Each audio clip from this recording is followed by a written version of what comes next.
பிரேமலதா விஜயகாந்த் அவர்கள் தமிழ்நாட்டு அரசியலில் அடித்தாடக்கூடிய ஒரு பேட்ஸ்மேனாக மாறியிருக்கின்றார். இது குறித்து தான் மிக முக்கிய காணொலியாக இந்த காணொலி இருக்கும். நமது வலைவலிக்கு நீங்கள் வருவது புதியதென்றால் மறக்காமல் நம்ம சேனலை சப்ஸ்கிரைப் செய்து வைத்துக் கொள்ளுங்கள். பெல் பட்டனை அழுத்துங்கள். வாருங்கள் காணொலிக்குள் செல்லலாம். தேமுதிக மற்றும் கேப்டன் குறித்து முதலில் பார்ப்போம். கேப்டன் அவர்கள் தங்களுடைய நடிப்பிற்கு பிறகு முதலில் துவங்கிய கட்சிதான் தேசிய முற்போக்கு திராவிட கழகம். தன்னுடைய கடுமையான உழைப்பின் காரணமாக இந்த கட்சியை ஒரு மாபெரும் நிலைக்கு கொண்டு வந்தார் என்றுதான் கூற வேண்டும். மிகப்பெரிய அளவிற்கு வந்து தன்னுடைய கட்சியை எதிர்க்கட்சியாக அமர வைத்தார். சட்டமன்றத்தில் அம்மையார் ஜெயலலிதா அவர்கள் முதல்வராக இருந்த பொழுது அப்பொழுதுதான் அவர் எதிர்பார்க்காத நிகழ்வு ஒன்று நிகழ்ந்தது. தன்னுடைய சட்டமன்ற உறுப்பினர்கள் ஒரு சிலர் தேமுதிகவிலிருந்து நேரடியாக அதிமுகவிற்கு ஆதரவு அலை நீட்டினார்கள். அவ்வாறு அவர்கள் ஆதரவு கரம் அதிமுகவிற்கு நீட்டிய பிறகு தன்னுடைய எதிர்க்கட்சி அந்தஸ்தை இழந்தது தேசிய முற்போக்கு திராவிட கழகம்.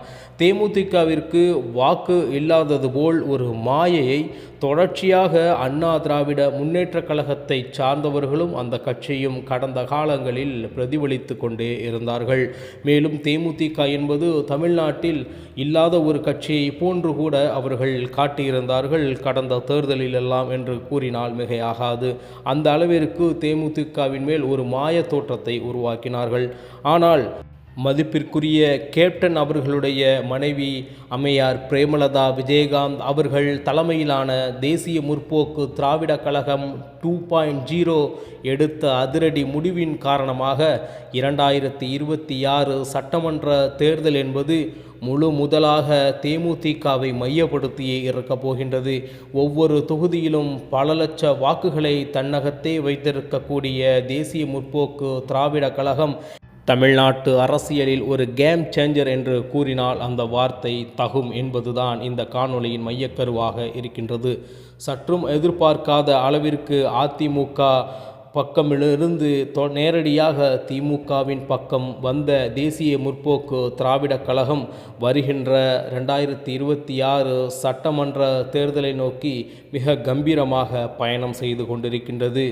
அதிமுக தலைமை இதை சற்றும் எதிர்பார்த்திருக்க வாய்ப்பே இல்லை. எம்பி சீட்டுடன் 7 தொகுதியுடன் தேசிய முற்போக்கு திராவிட கழகம் மீண்டும் எழுச்சி பெற்று 2026 சட்டமன்ற தேர்தலில் வரப்போகும் இந்த சூழ்நிலையை தானே இழந்திருக்கின்றது அதிமுக என்றுதான் கூற வேண்டும். காரணம், அவர்கள் எம்பி சீட் கொடுக்கவில்லை, கேட்கும் இடங்களை கூட கொடுக்கவில்லை என்பதுதான் நிதர்சனமான உண்மை.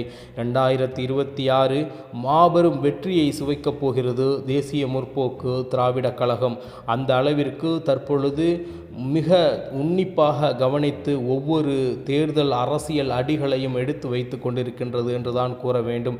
தேசிய முற்போக்கு திராவிட கழகம் என்ற ஒரு கட்சியை மீண்டும் எழுச்சி பெற வைத்தவர்தான் நம்ம பிரேமலதா விஜயகாந்த் அவர்கள். நிச்சயமாக இவருடைய ஒவ்வொரு முனைப்பும் கட்சியை ஒரு மாபெரும் இடத்தை நோக்கி எடுத்து செல்லக்கூடிய மிகப்பெரிய ஒரு வாய்ப்பாக அமைந்திருக்கின்றது. அந்த ஒரு வாய்ப்பின் முக்கியத்துவமான ஒன்றுதான் திமுகவுடன் அவர்கள் கூட்டணி வைத்தது. ஏனென்றால் அதிமுக செய்ததன் காரணமாக, கொடுக்காததன் காரணமாக அதை நிச்சயமாக மீண்டும் அடைய வேண்டும். மேலும் தமிழ்நாட்டில் தனக்கு இருக்கக்கூடிய பவரை மீண்டும் நிரூபிக்க வேண்டும் என்ற ஒரு போராட்ட குணத்தோடு தற்பொழுது 2026 சட்டமன்ற தேர்தலை நோக்கி மிக வேகமாக பயணித்து கொண்டிருக்கின்றது தேசிய முற்போக்கு திராவிட கழகம் என்பதை கூறிக்கொண்டு மீண்டும் நல்லதொரு காணொலியில் உங்களை சந்திக்கிறேன். நன்றி, வணக்கம். இது உங்கள் தமிழா செய்திகள்.